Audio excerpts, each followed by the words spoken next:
Ne? Yalan su. Ha. Gaz çiçeği, su yanıyor. Hani söner mi? Bakın abi. Hani niye sönmüyor? Abi sönen değil mi? Hadi bakalım. Sulu gaz. Yanıyor ulan. Su yanıyor. Ha suyun içine hava. Suyun içine hava yanıyor mu? Yok. Ha elin içinde yanıyor. İçinde yanıyor ulan. Aha. Hani sesesi yanıyor. Su yağında elin içinde yanıyor. Allah. Bırak korkma yine. Ay yok mu yanıyor? Yok saniyelerle yanır. Allah. Elin içinde yanıyor. Ben çekemedim. Evet, Kırmaya diye kaldı. Kırma oğlum la bu gazlı da. Gazlıdır ona göre şey geliyor. Onu mu alsın? Gidiyor mu?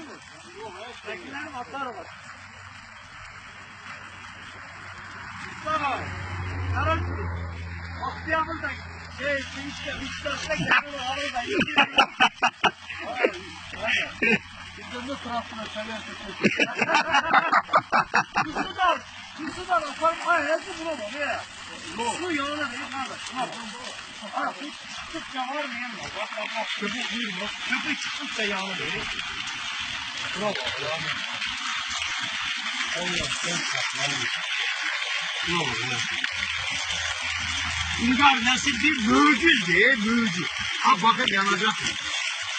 Vay bre bu da yanıyor. Allah. Yanıyor. Ulan Allah'ın esması. Allah.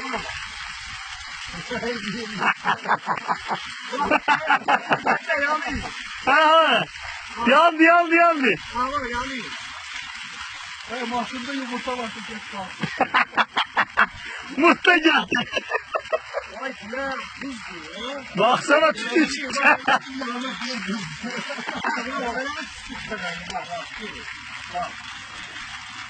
Gel. Stop et. Durdu değil mi? Ya oğlum.